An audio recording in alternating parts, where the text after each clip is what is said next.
சொல்லிட்டேன். நீங்க அரசு நலத்திட்டத்துக்கெல்லாம் கருணாநிதியை தவிர வேற முன்னோர்கள் எங்கள்ல யாரும் இல்லையா?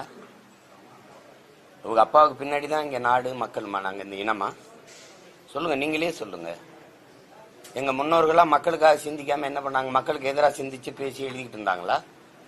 இந்த மண்ணிலே எத்தனை மகத்தான தலைவர்கள் சொல்லுங்க, நீங்களே சொல்லுங்க. நேசமணியை தாண்டி இல்ல ஜீவானந்த தாண்டி அப்படி யார் இருக்காங்களா? சொல்லுங்க. அவங்களாம் இல்லை. இந்த மண்ணில் சொல்லுங்க. ஒவ்வொரு இதுலையும் தமிழ் இனத்தில் இல்லாத முன்னோர்களா, பெருமைக்குரிய ஆன்றோர்களா, சான்றோர்களா, தியாகிகளா? இந்த நிலத்துல கப்பலோட்டிய தமிழன் என் பாட்டனரை தாண்டிய ஒரு ஈகி இருக்கானா? ஒரு தியாகி இருக்கானா? சொல்லுங்க. படிப்பகமா அவர் தான், விளையாட்டு திடலா அவர் தான், மருத்துவமனையா அவர் பேர் தான். இதெல்லாம் யாரு காசுல கட்டப்படுதுன்னு பாருங்க. பேருந்து நிலையமா அவர் பேர் தான் வைப்பீங்க, பன்னாட்டு மையமா அவர் பேரை தான் சொல்லுவீங்க. ஆசிரியருக்கு சம்பளம் கொடுக்க காசு கிடையாது, பழைய ஓய்வூதிய திட்டத்தை கொடுக்க முடியாதுன்றீங்க. பலாயிரக்கணக்கான ஆசிரியர்கள் பயிற்சி தேர்வு எழுதி தேர்வு எழுதி வெற்றி பெற்றுட்டு பணி நியமனத்துக்கு காத்திருக்கான். பகுதி நேர ஆசிரியருக்கு ஊதியம் கொடுக்க காசு இல்லை. கேட்டா நீங்க சொல்றீங்க பணம் பத்தலன்றீங்க. இப்ப இதுக்கு இங்க இருந்து வருது காசு? உங்க அப்பா பேரை வைங்க, நாங்க வேணாம்னு சொல்லி. இப்ப எங்க அப்பனுக்கு சமாதி நான் கட்டியிருக்கேன். உங்க அப்பாவுக்கு சமாதி யார் கட்டினது? யார் காசு? அந்த 250 கோடி யாரு காசு? எங்க ஆத்தால அப்பன் காசு எடுத்து உங்க அப்பா பேர்ல கட்டுறதுக்கு நீங்க யாரு? சொல்லுங்க. உங்க குடும்ப சொத்தாது எல்லாம்? என்னது இது? தமிழர்களை வச்சு பிழைச்சிருக்கீங்க, தமிழர்களை வச்சு பிழைச்சிருக்கீங்க. நீங்க உழைச்சத சொல்லுங்க. என்ன உழைச்சிங்க? காவிரி நதிநீர் உரிமை பறி போனது யாரால? கச்சத்தீவு பறி கொடுக்கும் போது, பறித்து எடுத்து இந்திரா காந்தி கொடுக்கும் போது இங்க அதிகாரத்தில் இருந்த பெருந்தகை யாரு? இந்த ஸ்டெர்லைட் அணு உலை மாதிரி நச்சு ஆலைகள், டால்மியா சிமெண்ட் மாதிரி, இந்த மீத்தேன் ஈத்தேன் இந்த மாதிரி இந்த நிலத்தை வளத்தை நஞ்சாக்குற இந்த நாசகார திட்டங்கள் வரும்போதெல்லாம் அதிகாரத்தில் இருந்தது யாரு? கேட்கறதுக்கு பதில் சொல்லுங்க. யாரு? இத்தனை மாநில உரிமையும் பறிபோகும் போது, கல்வி பொதுப்பட்டியலுக்கு போகும்போது பார்த்துட்டு இருந்தது யாரு? மருத்துவம்,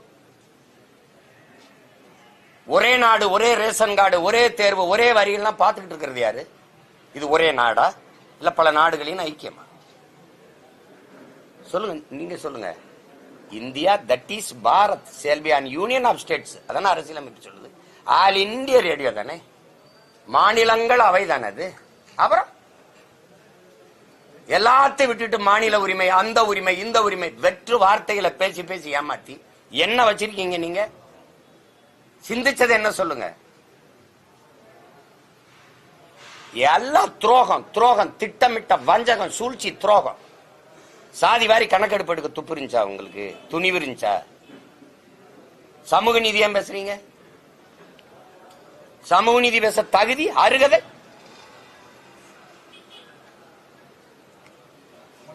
எது ஒன்று இருக்கு? லட்சக்கணக்கான இன மக்களை கொன்னது காங்கிரஸ், கூட நின்னது நீங்க.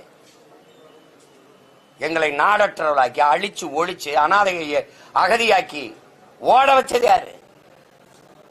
இந்த இந்தியானா நாட மொத்தமா குறை சொல்ல முடியாது. காங்கிரஸ் ஆட்சி, அந்த கட்சியோட கூடி பிடிச்சு கொஞ்சி குழாவி கூட்டணி வச்சுக்கிட்டு எங்களை கொண்டு குவிச்சதுக்கு காவிரியில ஒரு சொட்டு தண்ணி தர முடியாதுன்னு சீதாராமையாவும் துணை முதல்வர் சிவகுமார் சொல்றாங்களா இல்லையா? சொல்றாங்களா இல்லையா? அந்த கட்சியின் வெற்றிக்கு இந்த மாநில கட்சி தலைவர் இல்ல, திமுக கட்சி தலைவர் ஐயா, இந்த நாட்டின் முதலமைச்சர் போய் வெற்றிக்கு வாக்கு சேகரிச்சாரா இல்லையா? நீங்க எல்லாம் சொல்லுங்க. சேகரிச்சாரா இல்லையா சொல்லுங்க. நீங்க கேள்வி கேட்டா நான் பதில் சொல்றேன்ல. சேகரிச்சாரா இல்லையா?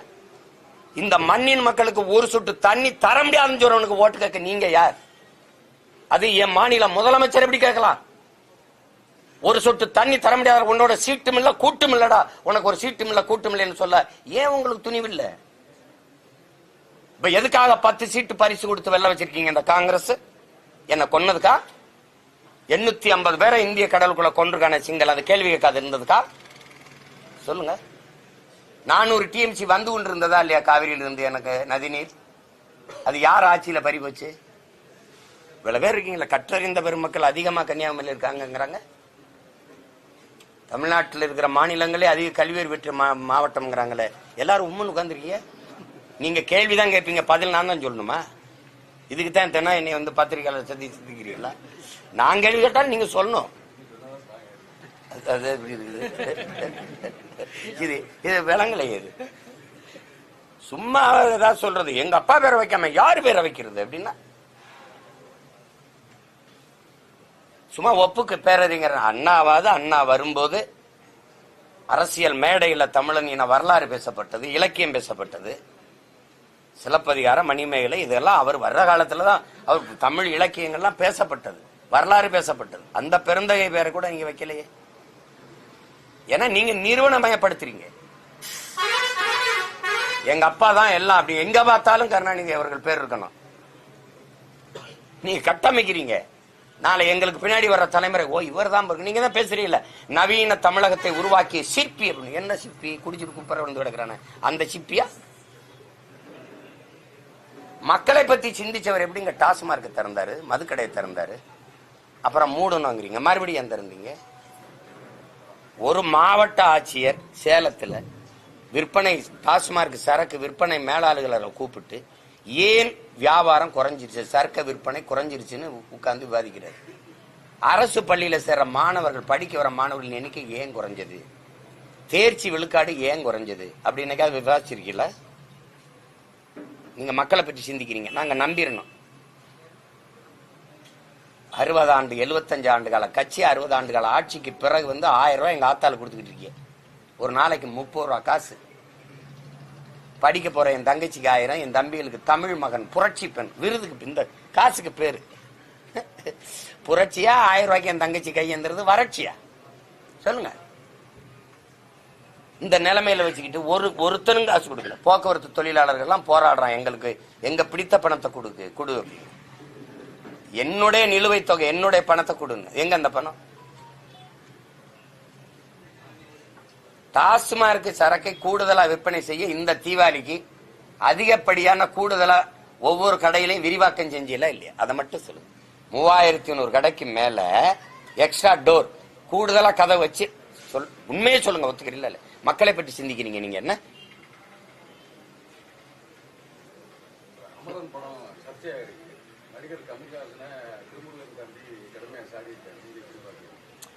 அதுக்குள்ள நான் வரல. அது ஒருத்தனுடைய ஒரு முகுந்தன்கிற ஒரு ராணுவனுடைய வாழ்க்கையில் நடந்த நிகழ்வு அப்படின்னு எழுதப்பட்டிருக்கு. அது படமா பாத்தீங்கன்னா அதனால நேர்த்தியான படம், அதோட விட்டுணும். அதே எங்க அண்ணன் கமல்ஹாசன் விஸ்வரூம்னு படம் எடுக்கும்போது தொழுதுட்டு போய் குண்டு வெடிக்கிற மாதிரி ஒரு எடுத்திருந்தாரு. அப்ப நான் ஒருத்தன் தான் சண்டை போட்டேன், எனக்கு துணைக்கு நீங்க யாரும் வரல. அவ்வளவு தடவை இந்த யாசின் மாளிகை கூட்டிட்டு வந்து மாநாடு போட்டேன், என் மேல பெரியதுன்னு. அன்னைக்கு சீமான் செஞ்சது எனக்கு ஆதரவா நீங்க யாரும் குரல் கொடுக்க வரல. சிஐக்கு எதிராக நான் ஒருத்தனா ஒரு ஊராம் பேசிட்டு இருந்தேன். தேசிய துரோக வழக்கு கூட எனக்கு போட்டாங்க, அப்ப எனக்கு யாரும் வரல. இஸ்லாமிய சிறை கைதியில விடுதலை செய்யுங்கன்னு நான் ஒரு ஊரா கூட்டம் போட்டு வந்தேன், எனக்கு யாரும் ஆதரவு கொடுக்கல. எனக்காக தான் ஒரு ஆதிநாராயணன் தலைமையில ஒரு இதே போட்டார், ஆணையமே. அது போட்டதோட சரி, என்னை ரோட்ல போட்டா அவருக்கு தான் ஓட்ட போட்டீங்க, அவ்வளவு. காஷ்மீரை பிரிச்சது தப்பில்லை, பிரிச்ச விதம்தான் தப்புன்னு பேசினவருக்கு தான் ஓட்ட போட்டீங்க. ஐயா ஸ்டாலினுக்கு ஒருத்தன் தான் கேட்டேன், கொன்னது தப்பு இல்ல குத்துன விதம் தான் தப்புங்கிறீங்களா அப்படின்னு. இன்னைக்கு வரைக்கும் பிரிச்சது தப்புன்னு சொல்றது நான் தான். அது வேற, இது ஒரு படம். அந்த படத்துல ஒரு ராணுவ வீரனுடைய தியாகம், ஒரு பெண், அது எந்த அளவுக்கு அவங்க அந்த இருந்தது அப்படின்னு காட்டிருக்கு. அதோட விட்டுணும். அது காஷ்மீர் மக்களுக்கு போராடணும்னு சொல்லுங்க, நான் வரேன், என் உயிரை கொடுத்து போராடுறேன், அது வேற. அந்த படத்தை பிடிச்சுக்கிட்டு உடனே அதுதான் அப்படி இஸ்லாமிய மக்களுக்காக நாங்க நிக்கிறேன் இல்லைங்களேன். இந்த சிறை கைதிகளை விடுதலை செய்ய சொல்லுங்களேன். இஸ்லாமிய சிறை கைதிகளை விடுதலை செய்ய எனக்கு வாக்கு தாருங்கள்னு ஐயா ஸ்டாலின் கேட்டாரா இல்லையா? செஞ்சிருக்காரா? பழனி பாபான்னு ஒரு புரட்சியாளர் இருந்தான்ல, அவனுக்கு வணக்கம்னு அவன் நினைவு தினத்துக்கு பூ வைக்க முடியுமா உங்களால? சரி, பூ வைக்கிறது மரபில்லை இஸ்லாத்துல, வணக்கம் அப்படின்னா போடுவில்ல? ஏன் கேளுங்க, ஏன் என்ன கேளுங்க சொல்லுங்க. மானமுள்ள ஒரு தமிழன் திமுகவுக்கு ஓட்டு போடுவானான்னு கேட்டான். ஏன் கேட்டான்னு கேளுங்க, அதை கேட்கணும்ல. ஏன்னா அவன் மானம் உள்ளவன். புரிஞ்சிருச்சா? இப்ப நாங்க ஏன் எதிர்த்து போராடுறோம்னா, ஒழிக்கணும்டான்னா மானம் உள்ளவன். சாப்பாட்டுல உப்பு இருக்கு, உரப்பு இருக்கு, அதனால வீரம் இருக்கு. எங்க பிறப்புலே வீரம் இருக்கு. எங்க ஆள் சொல்லி கொடுத்துருப்பான், அஞ்சுவதும் அடிமணிவதும் தமிழன் பரம்பரைக்கே கிடையாதுறாங்க. ஒண்ணு பயத்தை கைவிடு, இல்ல உன் லட்சியத்தை கைவிடுன்னு. நாங்க லட்சியத்தை விடுறதல்ல.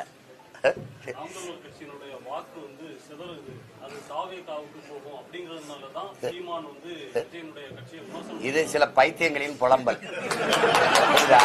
தம்பி நீங்க இங்க பாருங்க, நீங்க கேள்வி கேட்டீங்களா, என்னையே பாருங்க. உங்கள் மூலமா உலகம் முழுமைக்கும் இருக்கிற என் உறவுகளுக்கு இந்த மாதிரி விமர்சனம் பேச்சு இந்த வியாடை வாய்களுக்கு சொல்றது, என்னை தலைவனாக தேர்வு செய்கிற, என்னை நேசிக்கிற, என்னை பின்தொடர்கிற, எனக்கு வாக்கு செலுத்துகிற என் மக்கள் யாருன்னு பாருங்க. பொழுதுபோக்கு தளத்தில் தலைவர்களை தேடியவர்கள் அல்ல, என்னை விரும்புகிற மக்கள். போராட்ட களத்தில் தலைவனை தேடுகிற மக்கள் தான் என்னை பின்தொடர்வார்கள். விளங்கிறதா? காத்தடிக்கிற திசையெல்லாம் பறக்கிற பதர்கள் எனக்கு வாக்கு செலுத்த மாட்டாங்க. புயலே அடிச்சாலும் நகராத அதே இடத்துல தூய நெல்மணிகள் எதுவோ அவங்கதான் எனக்கு வாக்கு செலுத்துவாங்க. நீங்க இங்கிட்டு ஓடுறான் அங்கிட்டு ஓடுறான் கதறுவான் அப்படின்னு பயந்துட்டாரான்னு. ஜெயலலிதா கருணாநிதி இருக்கும்போது கட்சி ஆரம்பிச்சோன்னா அவங்க 2 பேரை விட ஒரு பெரிய தலைவரா இல்ல அவங்க 2 பேரை விட பெரிய கூட்டம் அவங்களுக்கு வந்ததா? அத கார்த்திக் சிதம்பரம் சீமானின் வாக்கு வங்கிங்கிறாரு. எனக்காவது வாக்கு வங்கியில தான் குறையும், உங்களுக்கு வாக்கே கிடையாது. இப்ப ஐயா கார்த்திக் சிதம்பரம் நானும் ஒரே ஊரு, நீங்களும் நானும் போட்டிடுறது, கூட்டணி இருக்கக்கூடாது. நானும் கூட்டணி வைக்கல, நான் எப்ப வைக்க மாட்டேன். நம்ம 2 பேர் யார் ஜெயிக்கிறான்னு பார்ப்போம். ஆனா காசு கொடுக்க கூடாது ஓட்டு. நீங்க கொடுத்தா பணம் வச்சுக்கிட்டு இருக்கீங்களா அப்பாவும் மைனும், அந்த திமிரில் வாக்கு காசு கொடுக்க கூடாது 2 பேரும். அப்ப யாருக்கு வாக்கு வங்கி இருக்குன்னு அதுக்கு தயாரா இருக்குல்ல தம்பி? நீ அத்தனை கட்சி கூட்டணி வச்சு நான் 1.5 லட்சத்துக்கு மேல வாக்கு வாங்கியிருக்கேன். ₹1 காசு கொடுக்காம புது வேட்பாளரை நிறுத்தி என்னை பாருங்க. இப்ப யாரு பெரிய கட்சி? ஒரு சரியா ஓராண்டுதான் இருக்கு தம்பி, சரியா ஓராண்டுதான் இருக்கு, சரியா ஓராண்டுதான் இருக்கு. 26க்கு தேர்தல் முடிஞ்ச வாக்கு எண்ணும் போது நான் எவ்வளவு தூரம் ஏறி வந்திருக்கேங்கிறத, எவ்வளவு தூரம் தொட்டிருக்கேங்கிறத பார்க்க போறீங்க. இங்க ஒருத்தனோட உறுப்பினர் அட்டையை போடு. நீ நல்ல நல்ல மானஸ்தனா இருந்தா, உண்மையான நீங்க நேர்மையாளரா இருந்தா, என் கட்சியில இருந்து இந்த வர இந்த நாம் தமிழர் கட்சி உறுப்பினர் அட்டை கட்டுறா. எடுத்தவனே சும்மா சும்மா சொல்லி ஏங்க, எவனையாவது 4 பேரை உங்க கட்சிக்காரன் உட்கார வச்சுட்டு நாம் தமிழர்ல இருந்து வந்தாங்க அதுல இருந்து வந்தாங்க அப்படின்னா எப்படி? இப்ப என் கட்சியில அந்த கட்சியில இருந்து எத்தனை ஆயிரக்கணக்கா நான் சேர்க்கட்டா? எனக்கு அந்த பழக்கம் இல்லை, சொல்ற செய்தி இல்லை சேர்றவங்களை. இல்லைன்னா மற்ற கட்சியில இருந்து சேர்றவங்க எல்லாம் இந்த கட்சியில இருந்து சேர்ந்தாங்கன்னு செய்தி போடணுமா? தொடக்கத்திலிருந்தே நாங்க அதை செய்யறது இல்லை. என் கட்சியில இருக்க எல்லாரும் ஒரு கட்சியில இருக்க குடும்பத்து பிள்ளைகள் தான். உங்களுக்கு விளங்குதுன்னு நினைக்கிறேன். இவங்க அப்பா ஒரு கட்சியில் இருப்பாரு, இவங்க அப்பா ஒரு கட்சியில் இருந்திருப்பாரு, இவங்க அப்பா ஒரு கட்சியில் இருந்திருப்பாரு. ஆனா நாங்கெல்லாம் ஒண்ணு சேர்ந்திருக்கோம் பாருங்க. அதனால இதெல்லாம் சும்மா வெட்டி பேச்சு பேசணும். கேள்வி நாம் தமிழர் கட்சியிலிருந்து விலகினதாக சொல்லப்படக்கூடிய நபர்கள் தவறான செய்தி. நாம் தமிழர் கட்சியிலே உள்ளவர்கள் இல்ல அப்படிங்கிற மாதிரி நீங்க சொல்றதை எடுத்துக்கலாமா? நாம் தமிழர் கட்சியிலே உள்ளவர்கள் இல்லை, இருந்தால் உறுப்பினர் அட்டை காட்ட சொல்லு. எனக்கே தெரியாம என் கட்சியில நீ நிறைய பேரை சேர்த்து வச்சிருக்கிய. நாகப்பட்டினத்துல 500 பேர் அப்படின்னா அவ்வளவு பேர் இருந்திருக்கான்னு ஒத்துக்கிறீங்களே? எதுக்காக போகணும் என் கட்சியில இருந்து? எதுக்காக? ஒரு கேள்விதானே. சும்மா ஒரு சும்மா சும்மா கிளப்பி விடுறதாங்க உங்களுக்கு. நீங்க வலைவெளியை திறங்க. இது பாருங்க, இங்க பாருங்க, ராமா ராமான்னு கத்துறானோ, முருகா முருகான்னு சொல்றானோ இல்லையா, சீமான் சீமான் சீமான் சீமான் சீமான். ஏன்னா ஒரு நோய். என்னைய பேசாம அவனுக்கு தூக்கம் வராது, என்னைய பேசாம சோறு கிடைக்காது. திட்டி திட்டி பேசினாலும் வட்டியில சோறு வப்பா அப்படின்னு எங்க ஐயா இளையராஜா அம்மாவை பத்தி பாடின ஒரு பாட்டு இருக்கு. அது மாதிரி நான் திட்டி திட்டி பேசினாலும் வட்டியில சோறு வைக்கிறேன் பல பேருக்கு. அதனால போ நல்லாரு அப்படின்னுதான். தமிழ் தேசியமும் திராவிடமும் 2 கண்கள் என்ற கொள்கை தமிழ்நாட்டை எடுத்துருமா? மறுபடியும் முதல்ல இருந்தா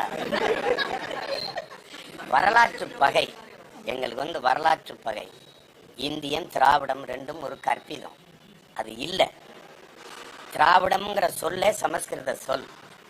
ஆரியத்தை எதிர்க்க வந்த திராவிடம்ங்கிறீங்க சொல்லே அவன் சொல். திராவிடம் என்பதே பிராமணர்களைத்தான் குறிக்குது. வடக்க இருந்து நகர்ந்து நகர்ந்து வந்தவர்களை, இந்த தென் மாநிலங்களை குடிவார வந்தவர்களை பஞ்ச திராவிடர்கள் என்று குறிக்குது. என் அலைபேசியில இருக்கு. அங்க பிராமண பெண்கள், இளம் பெண்கள் மாப்பிள்ளை பெண்களுக்கு தர்றாங்கல்ல இந்த மேட்ரிமோனியில, திராவிடாஸ் திராவிடாஸ் திராவிடாஸ்ன்னு கொடுத்துருக்கத நான் உங்களுக்கு அனுப்புறேன். நீங்க தட்டி பாருங்க. ராகுல் டிராவிட்னு பேர் வச்சிருக்கிறது வந்து அது அவங்க அடையாளம். நம்ம தாத்தா ஊவே சாமிநாத ஐயரை கூட திராவிட சிசுன்னு தான் சொல்றாங்க. திராவிடங்கிறது அவங்கள தான் குறிக்குது. இவன் அவன் கத்தியே வாங்கி அவனை கொலை பண்ணுன்றான். இந்த மாதிரி ஒரு ஏமாற்று. திராவிடம்ங்கிறது தமிழ் சொல்லா, மாடல்ங்கிறது தமிழ் சொல்லா. திராவிட மாடல் தமிழ் வாழ்கங்குது. நீங்க நம்புறீங்களா? ஏன்னா இது ஒரு பைத்தியக்காரன். திராவிடம்ங்கிறது தமிழ் இனத்தை, தமிழ் மொழியை, தமிழர் அடையாளங்களை, தமிழர் பண்பாட்டை, தமிழர் வழிபாட்டை அழிக்க வந்த ஒன்று. அதுல என்ன குழப்பம்? நீங்கெல்லாம் ஒரு கூட்டம் போட்டு பேசுறீங்கல்ல, எனக்கு ஒரு அரை மணி நேரம் இடம் கொடுங்க அதே கூட்டத்துல. ஏப்பா இப்ப நாங்க பேசுறோம், நீங்க பேசு. இப்ப ட்ரம்ப் அந்த இவங்களை பேசுனாங்கல்ல, கமலா அது மாதிரி ஆரிஸ் மாதிரி நீங்க பேசுங்க, நானும் பேசுறேன். யார் என்னோட வர்றது? திராவிடம் என்பது தமிழர் அல்லாதவர் வசதியாக வாழ்வதற்கும் ஆள்வதற்குமாக கொண்டு வரப்பட்ட ஒன்று. இப்ப பாத்தீங்கன்னா தமிழர் என்று இருந்தால் பிராமணர்கள் நானும் தமிழர் என்று வந்து விடுவாங்கிறாங்க. நல்லா கவனிச்சுக்கணும் தம்பி, எல்லாரும் கேட்டுக்கணும். தமிழர்கள் இது இன்னைக்கு வரைக்கும் எங்க ஐயா வீரமணி வரைக்கும் கொடுக்குற விளக்கம் தான். தமிழர் அண்ணன் சத்யராஜன் பேசிருக்காங்க. தமிழ் தேசியம் பேசினா ஆரியர்கள் வந்துருவாங்க. அடுத்த நொடி எஸ்.வி. சேகர் ஸ்டாலினை கைப்பிடிச்சிருக்கீங்க. கவனிங்களா? ஆரியர் உள்ள வந்துருவார், தமிழர் என்று வருவார். அவன் எப்படி வருவானா? தமிழர் என்று வருவானா? நாங்கள் தமிழர்கள் என்றால் நானும் தமிழன் தான் வருவானா? ஆனால் தமிழன் என்று இருந்தால் நீங்க வர முடியாது. யாரு? திராவிடர் வர முடியாது. திராவிடர் யாருன்னு தெரியுதுல்ல, வர முடியாது. அதனால திராவிடம் என்று இருக்கணும். நம்ம பாட்டனார், நம்ம மனோன்மணி சுந்தரம் பிள்ளை எழுதின பாட்டை ஏன் அவர் ஆகியிருக்காரு தெரியுமா? திராவிடனல் திருநாடுன்னு வந்ததுக்காக அது தமிழ் தாய் வாழ்த்து. அதை தாண்டிய தமிழ் தாய் வாழ்த்து இல்லையா? இருக்கா இல்லையா? இன்னைக்கு நிகழ்ச்சியில போடுவேன் பாருங்க. ஏன் அந்த தமிழ் தாய் வாழ்த்து பாருனா எங்க ஆத்தா கோச்சுக்குருவாளா? சேட்டை இதெல்லாம். அதுலதானே மஞ்ச அரைக்கிறேன். நீ திராவிடம் திராவிடம்ட்டு திருட்டு கூட்டாத போய் பேசிக்கிறீங்க. நீங்க வர முடியாதுங்கிறதுக்காக அவனாவது தமிழன் சொல்லிட்டு வரான்.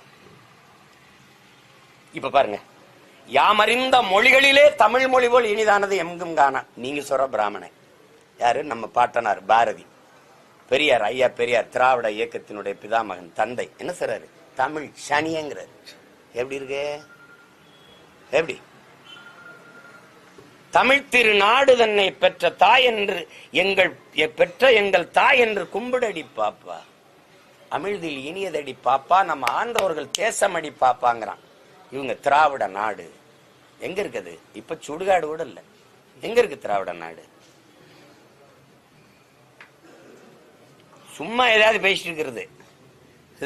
தமிழ்ல என்ன இருக்குது? தமிழ் படிச்சா வேலை கிடைக்குமா? தமிழ் படிச்சா சோறு கிடைக்குமா? சோறும் வேலையுமாடா? நாய் பண்ணி விட தான்டா சோறு. இங்கிலீஷ் படிச்சுட்டா வேலை அது சோறு திங்குது. உங்க விஜயா? எங்க விஜயங்கிறீங்கள? அவரு தெரியாம சொல்றாரு. அவர் தெரியாம சொல்றாரு. நான் 5 வயசுல இருந்து இந்த களத்துல இருக்கேன்.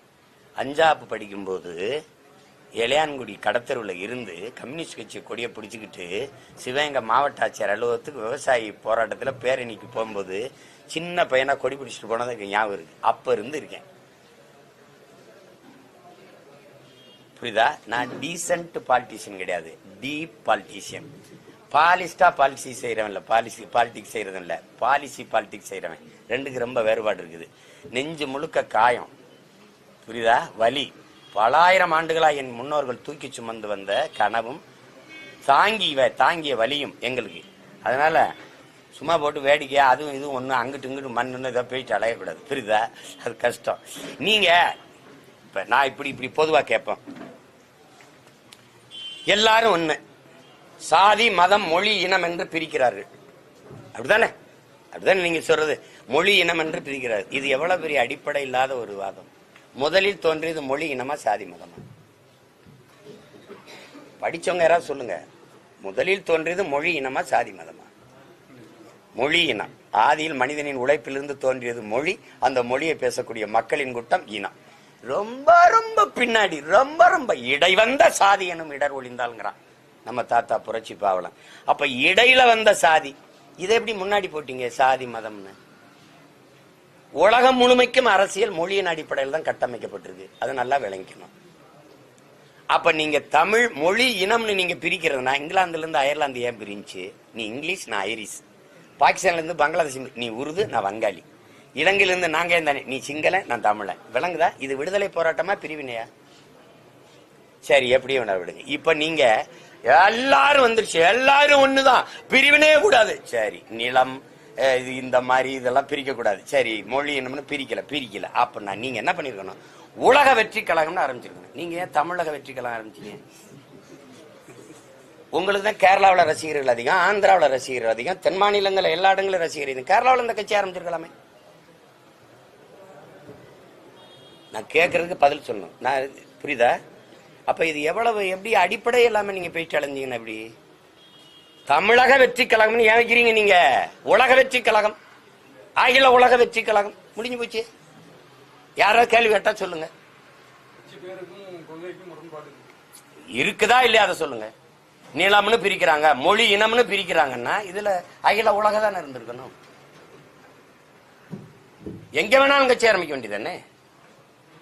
இப்ப அண்ணாமலையிட்டு தம்பிட்டு அதான் கேட்டேன். நீங்க இவர்கள் தமிழர், நீ ஏப்ப கர்நாடக மாநிலத்துக்கு தலைவர் ஆயிட்டு போண்டியதானப்பா? ஒரே கட்சி இந்தியா முழுமைக்கு ஆள்றீங்க. நீங்க கர்நாடகாவில தான் அதிகாரியா இருந்திருக்கீங்க, ஐபிஎஸ் அதிகாரியா.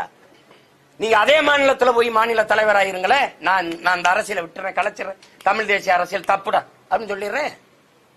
ஏப்பா நீங்க எல்லாம் வந்து இத்தனை ஆண்டுகளா என் நிலத்தை கும்மி அடிக்கிறீங்க. வந்தா போனவெல்லாம் நாட்டை ஆள்றான், மலையாளி ஆள்றாரு, தெலுங்கர் ஆள்றாரு, கன்னடர் ஆள்றாரு. ஒரே ஒருத்தன் ஒரு மரத்தமிழன் எங்கல்ல ஒருத்தன், எங்க சொந்தக்காரன் கார்த்திகை பாண்டியன் ஒரிசாவா ஆளுவான். ஆள வாய்ப்பு இருக்குங்கிற நிலைதான். ஆளலாம், அவன் வரலாம்னு ஒரு வாய்ப்பு. எல்லா பயிலும் சேர்ந்து அடிச்சு அவனை மூடி வச்சுட்டீங்களடா. பாய் பாண்டியா ஒரு தமிழன் ஒரிசாவை ஆள்வதா அப்படின்னு. அதே நான் பேசினா பாசிசம் ஆயிருது, நீங்க பேசினா நேஷனலிசம் ஆயிருதா? வெறி வருமா வராதா? மானத்துக்காக உயிரை விட்ட இன கூட்டம். என்ன சேட்டை இது? உனக்கு ஒண்ணு எனக்கு ஒண்ணா? உனக்கெல்லாம் வந்தா ரத்தம், எங்களுக்கு வந்தா தக்காளி சட்னி ஆயிருதாடா? எவனா ஒருத்தர் சொல்ல சொல்லி ஏன் கார்த்திகை பாண்டியன நீ அங்கிருந்து தூக்குன?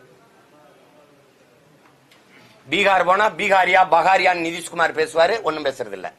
இதே பிரதமர் பஞ்சாப்ல போனா பஞ்சாபியன் தான் ஆளணும்னு பேசுறது. ஏன்னா அரவிந்த் கெஜ்ரிவால் உள்ள வந்துருவானு. இங்க வந்தா இந்தியன் பேசுறது. தெலுங்கு தேசம்னு கட்சி வச்சவரோட எதுக்கு நீ கூட்டணி வச்ச? எதுக்கு வச்ச? இந்திய தேசம் பேசுற, தேசிய இறையாண்மை பேசுற, ஒருமைப்பாடு பேசுற. என்.டி. ராமாராவ் பேசுற தெலுங்கு தேசம் உனக்கு இனிக்குது. சீமான் பேசுற, பிரபாகரன் பிள்ளைகளை பேசுற தமிழ் தேசியம் ஏன் கசக்குது? எப்படி? நாம் பேசுறது பாசிசம், செப்பரேட்டிசம்,